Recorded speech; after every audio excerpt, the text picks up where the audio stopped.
Welcome to the second video for the fifth module on web scraping and input-output. So this module, this part A of this lecture notebook, there's two parts. Part A is the web scraping, part B is the reading and writing of data to files. We'll focus on the read HTML function within pandas and also what is pandas. So there are some available web scraping tools, and I'm going to describe why our focus is pandas. I'm not going to read all of this to you. There's stuff that you should go through. If you're ever going to start getting really heavy into web scraping, you're probably going to want to start learning about Beautiful Soup, but that would require way more time than we have in this class to cover. So I provide links here, and I suggest, if you have extra time to start looking at it. But for us, we're going to use pandas, which is a very impressive module that you will probably become intimately familiar with if you ever do any serious data analysis, data analytics within Python. The name itself is derived from the econometrics term panel data, which is sometimes referred to as longitudinal data by statisticians. Knowing the language that other people use to describe the same things is very useful. That way you can kind of make sure you're speaking the same language even if you're using different terminology. So there are some links here that are very useful. There's an overviews of pandas that I recommend that you look at, the package overview. It just will take about 5 minutes to look at in terms of there's two types of data structures, series and data frames. And there's some additional information here. I highly recommend looking at this. It just takes a few minutes to read through. And there's also a very useful functionality that I've already mentioned within pandas called read HTML, which is more limited than Beautiful Soup, but it often works for many of the cases that you'll come across. But if you really need to make things more powerful, or you come across certain types of data that you can't read in with read HTML, you're going to have to use Beautiful Soup. But we're going to limit ourselves to just the read HTML function. So another thing that you should look at, there's a rather thorough 10-minute introductory tutorial that I linked to here for pandas.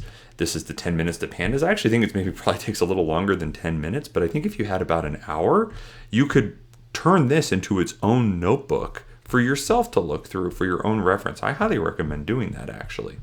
And we'll cover some of what this is. We'll touch on some of these topics within this notebook. But it's a good activity for you to take that introductory tutorial, make your own notebook out of the concepts that are presented in that tutorial and all the examples that are shown there. So what I'm going to show you is basically how pandas uses read HTML to read in tables that are in an HTML format into a list of data frame objects, meaning you get a list back, and the object in each list is what's called a data frame within pandas. So let's just see how easy it is. I'm going to read in the roster data from the Denver Broncos official website.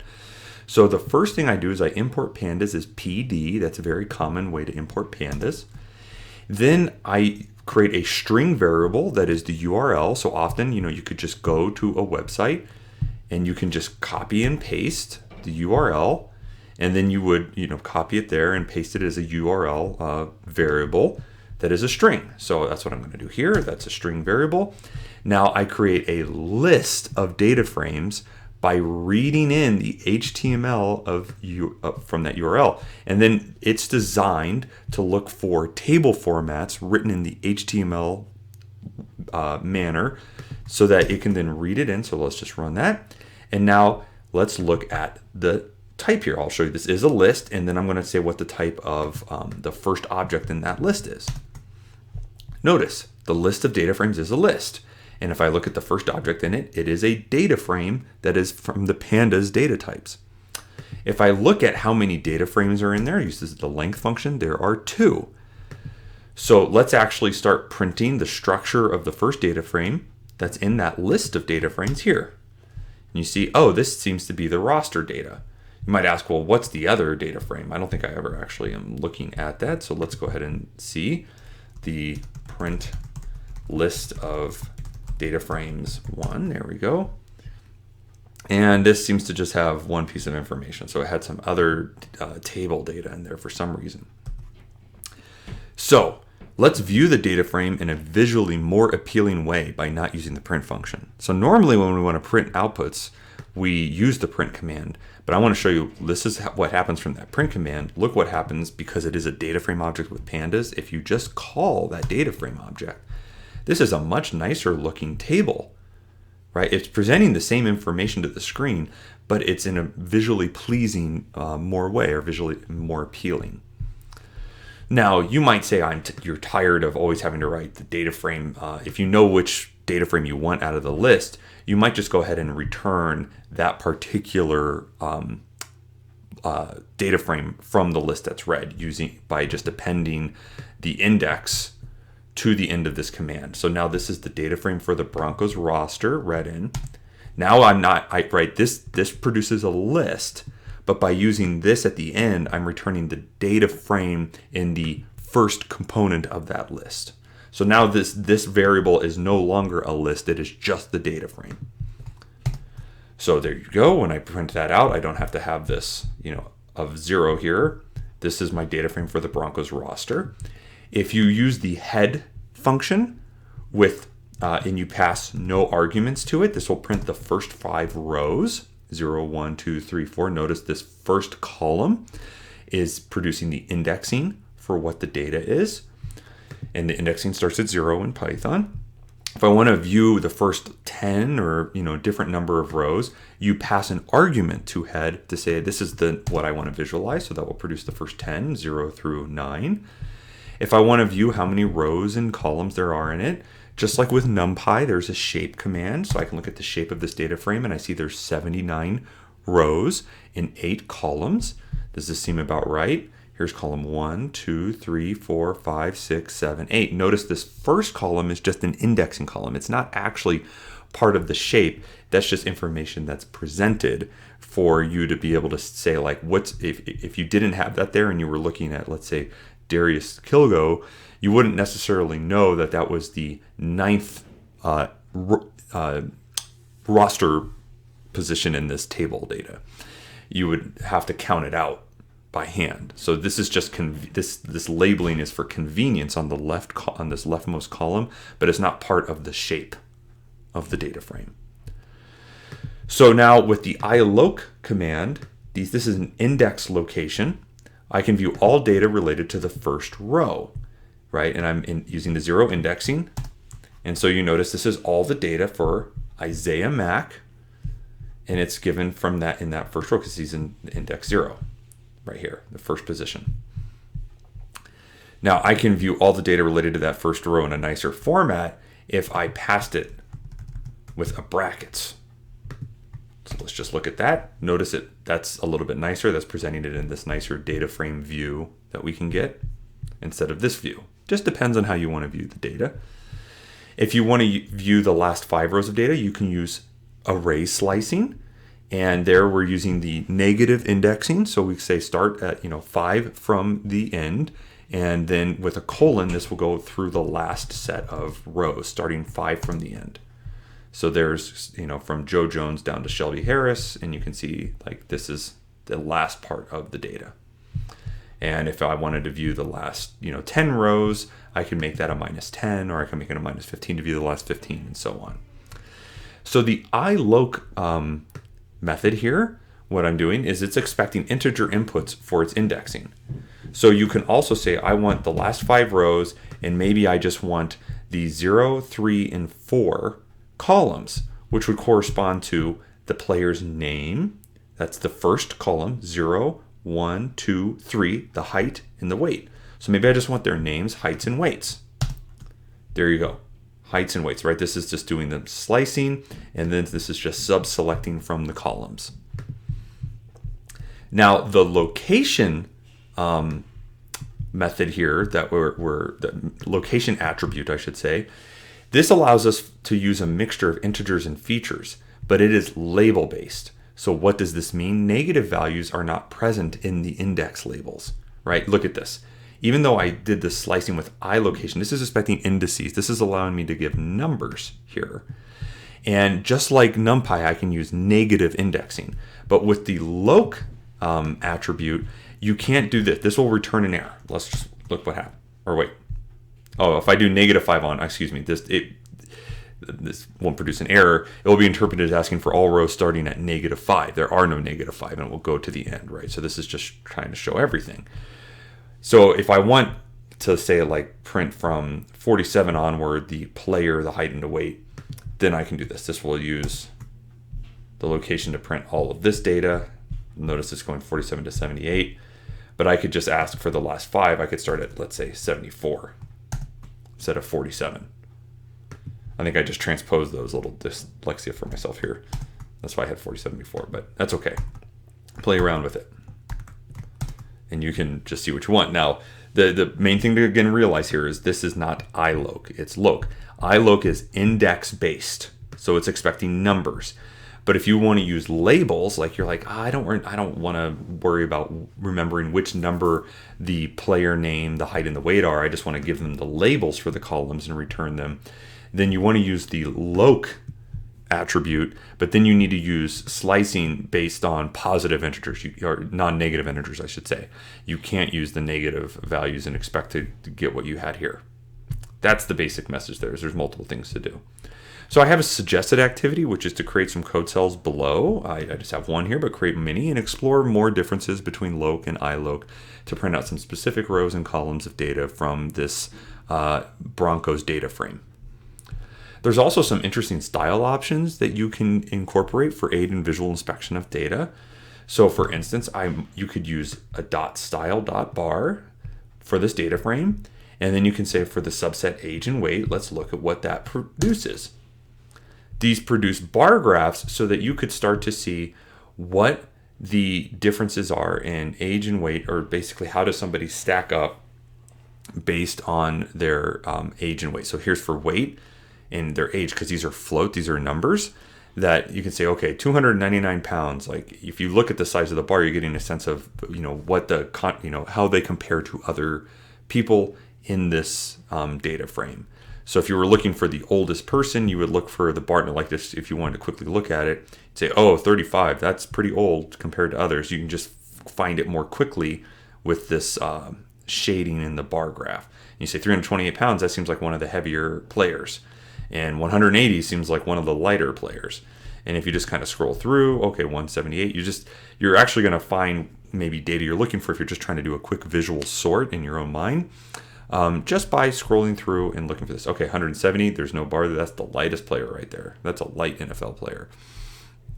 And the oldest, I think, let's see, it seems to be the guy that's 35 years old. This tackle, DeMar Dotson. All right. You can do a background gradient for some visualization of the data as well. This provides a different one. I'm just going to show it for the weight.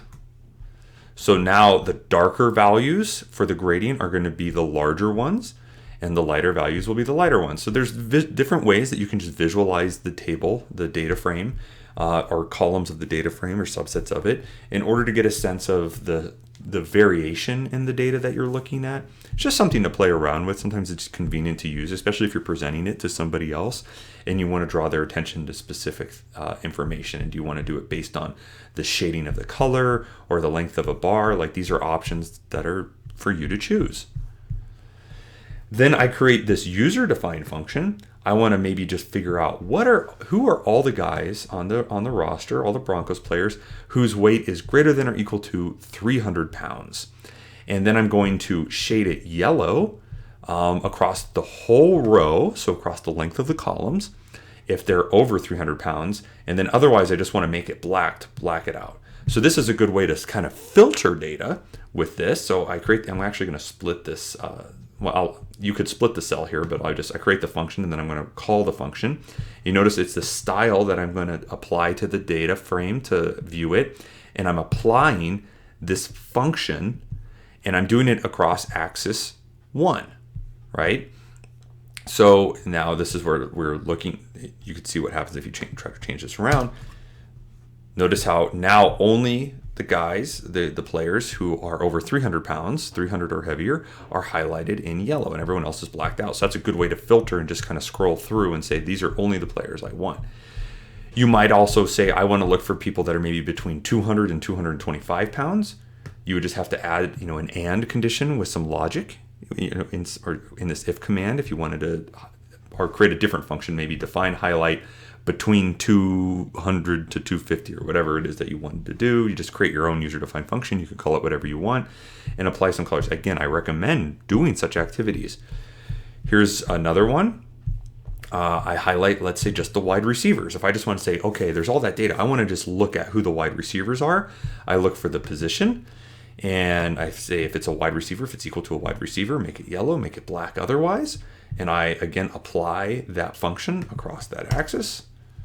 And there you go. Here's all the wide receivers. And then only wide receivers are shown, so it's easy for me to just look at all the wide receivers on the roster. So a suggested activity for you is to use the code cell below, so I don't have it, to highlight all the linebackers on the roster. There are 3 types on the roster. A linebacker, an LB, is just a general linebacker. An OLB is an outside linebacker. And an ILB is an inside linebacker. If you are clever about using slicing, you can avoid using logical OR in your function.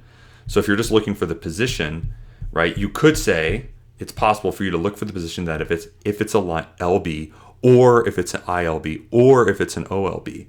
But you could also look at the position, and you could slice just a certain amount of information. You slicing indexing from the end of the string, perhaps, because they all have LB in common. You could avoid the OR. I'm not going to say more than that. I want to see if you can figure that out. Again, this is suggested. You don't necessarily have to do it, but if you can do it, work through it, and help each other out or ask questions about it, you're really going to learn more. All right.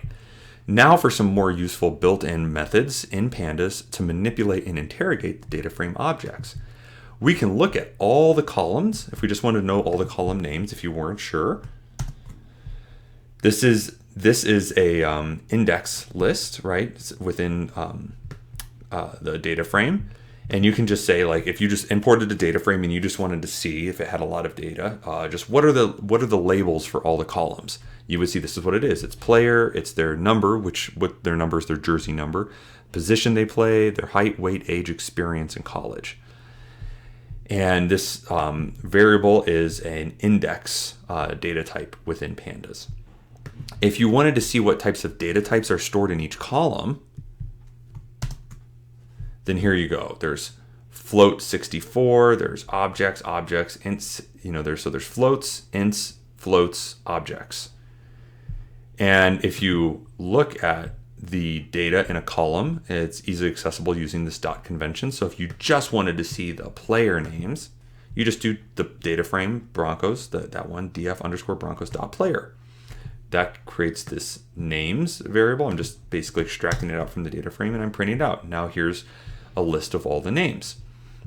But what is that? That column of data is known as a series. It's actually not a list. I called it a list, but it's really a series. So that's a data frame. That's a data type within pandas. Now, if I wanted to know the average of numerical data found in this data frame, so I could use the mean, just as kind of like NumPy, where you have these built-in attributes, method attributes like .mean for a NumPy array with numbers. We could do .mean on the data frame. And notice it returns it for the position number, the weight, and the age. Now, position number, like why you would want to know the average jersey number, that doesn't seem to make much sense. Probably don't care about that. But you see weight and age, and you go, okay, those are numbers where you might want to know what's the average age of players on the roster and what's their average weight. But you'd say, well, and you can also just specify the mean for a particular column if you want. But imagine you wanted to know the average height. Right? Height is a numerical type of data, but this will not work. Notice what happens. I get this value error. Why? Because they're all in string format. Why are they in string format? So there's a whole bunch of information about that error here. What's the deal with it? Well, it is given as a string because it's describing the height in feet and inches. So if you look at a particular height data, I'm looking at the first one for the first player, they're 6 foot 1 inch. And that's a string variable because otherwise, if it was numerical data, you'd want to compute 6 minus 1. But this is the type of notation that's used to describe the height in feet and inches. So what you'd want to do if you wanted to calculate the mean height is you'd want to replace the string data with numerical data. And you'd probably want to do it just in units of inches, although you could try to convert it to centimeters or something else if you wanted. And so a good way to do that, here's a new function for parsing strings, is I could take that height data and I could apply, because it's a string, I can use the split command and split the string based on something it's finding in the string that's common among all the string types, like this dash, this hyphen. So if I do that, notice it creates two strings, a string of a 6 and a 1, and this is the feet and this is the inches, 6 foot 1 inch. Which means now that I could use something like a list comprehension and loop through for all the data in the height data split into two components. I could then turn them into integers, right? And this will create a list. Let's just look at what this does. So this particular list comprehension creates a list where it's 6 foot 1. So this is a list of where the first component's the feet and then it's an inch. So I can create a list of lists as such, where I loop through all the height data and I create my list of lists. So let's look at this here. And I see the first player is 6 foot 1, the second player is 6 foot 3, and so on. But now I've cast them all to integers, and then I can transform all of it. I can then create a new list of data where I loop through for all the data in my height data list, my list of lists. All the data in height data is a list. It has a list of two components, where the first component is the feet, the second component is the inches. So I multiply the feet by 12 to turn it into inches. I add it to the second component, which is already in inches. And now a player who's 6 foot 1, that's 73 inches. A player who's 6 foot 3, that's 73 inches, and so on. So that's a convenient way to use some list comprehensions in order to create a list of data from my table that is now all in a format where I could apply a mean, or compute a mean or some statistics. Now there are plenty of other ways that we could have transformed the height data into inches. The use of the two list comprehensions above was completely arbitrary. We could have created a user-defined function to do the same thing, and I show this below. You should really add comments to this function to make sure you understand all the lines of code. It looks less slick than the code I presented here, but I think it's probably more readable and understandable given what we've been working on in this course to this point. So I would generally recommend trying to write your own user-defined function, but I like to show you different ways of doing things, and we have mentioned list comprehensions earlier in the course. So in this case, I want to transform. That's what I use xform for always transform. I want to transform Broncos height to inches.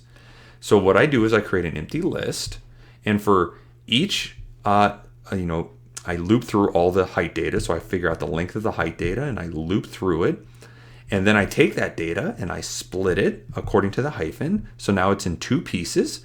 I cast them both as inches. I know the first one is then giving me the feet, which I multiply by 12. I add it to the second component, which is just the amount that's not an even amount of feet, like 6 foot 1 inch. So this would be like the 1. And then I take that computation and append it to my empty list, and I just loop through and do all of it. This is functionally doing the same thing that these lines of code are doing above. But let's just see what I do now. So if I want the height data in inches, and this is just some, doing it again, so it's my redux of this, I just pass that series, that panda series data from that column into this function. And then look, this produced the same exact list as this above. And again, you should, I've said what this is doing, but you should really add comments to this. Now there's another way to do this as well. I could just do this with slicing. So notice here, instead of using this split command, I know that there's only, the feet are only a single entity, right? Nobody's 10 feet tall. So I can take the first component of the data, and then I know the second component of that string data is the hyphen. So then I go to the third component, because remember Python is zero indexing base, to the end, because that's how many inches remain. And this just avoids using the split command. So it has one less line of code, and I just have to compensate for that by using some slicing of that data, that string data there. So that's another way of doing, yet again, the same thing and producing the same output. And again, I recommend just think about that. And I have some code comments to actually describe how I know this. I am exploiting my knowledge of the structure of the data to write this function. So what is the point of all of this? I've just shown how to do the same thing 3 ways. The point is there are lots of ways we can go about manipulating the data to get it into a format we want. And you might ask, which is best? There is no best. You should just use the method that makes the most sense to you, but you should try to use one that makes sense to other people as well. So if you can see a quick, easy way to do list comprehensions, then great, you should do that. If you don't see how to do that, then fine, try a user-defined function that formats things how you want.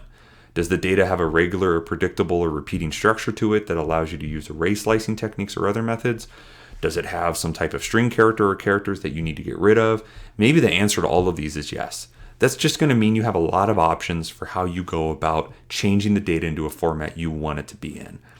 If the answer to only some of these is yes, you're going to have less options. No matter what, you actually need to examine and think about the format of the data versus what the format of the data is that you want in order to figure out how you want to manipulate it. It's going to be case by case dependent.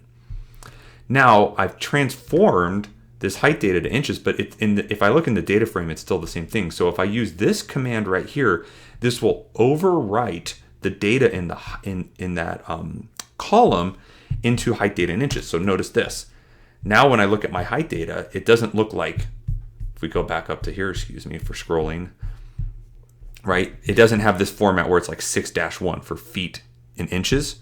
It's just inches. But there's nothing in the column name to suggest how you're supposed to interpret that value.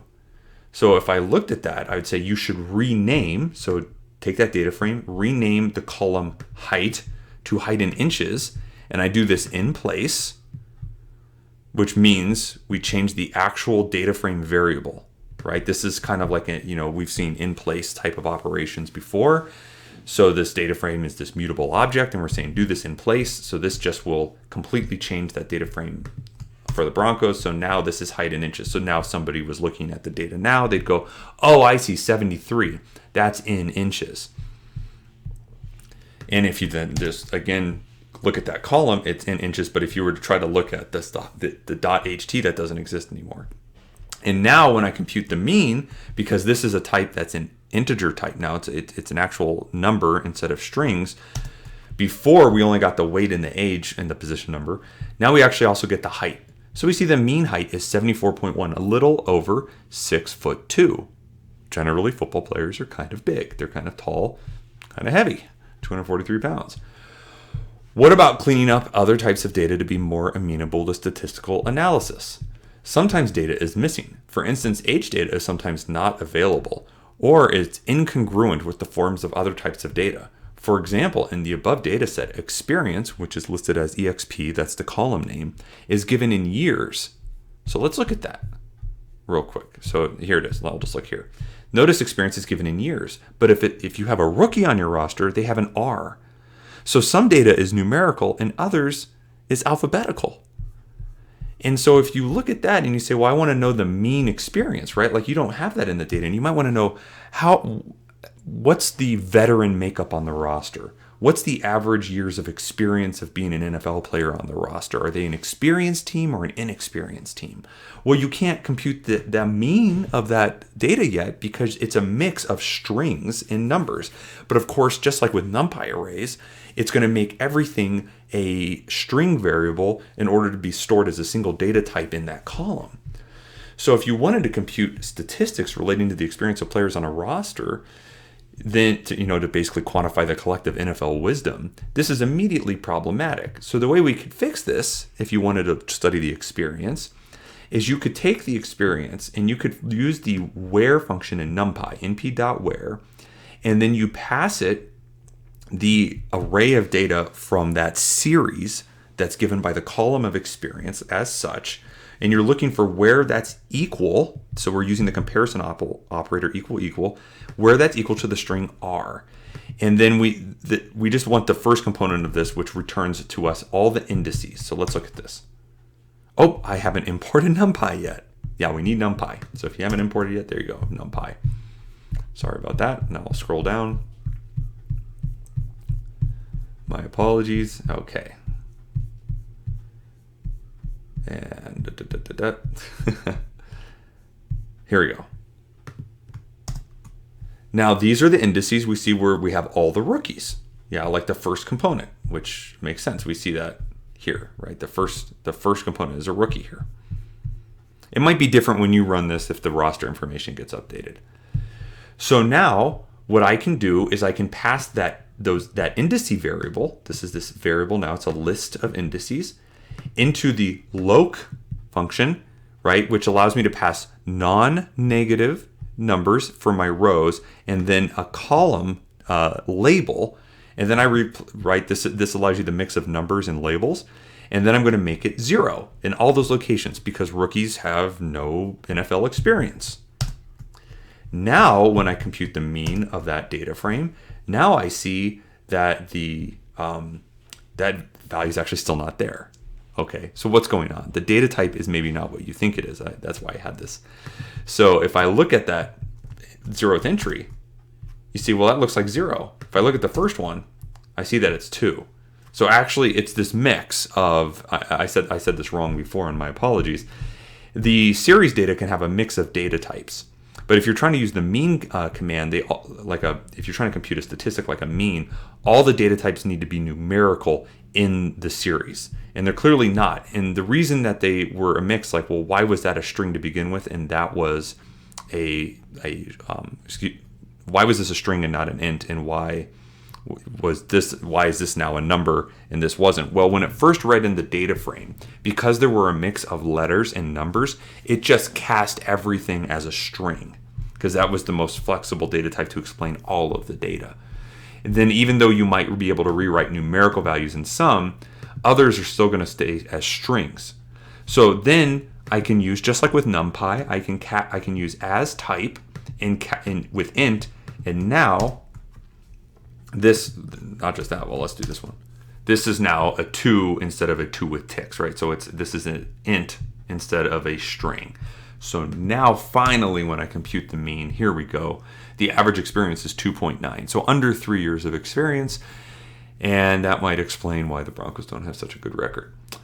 All right, so now to some activities. That's kind of like your crash course in reading, doing some web scraping with some data frame to get a data frame in pandas, and then starting to explore and manipulate the data, changing the data types, changing the format of the data, changing column names, all of that.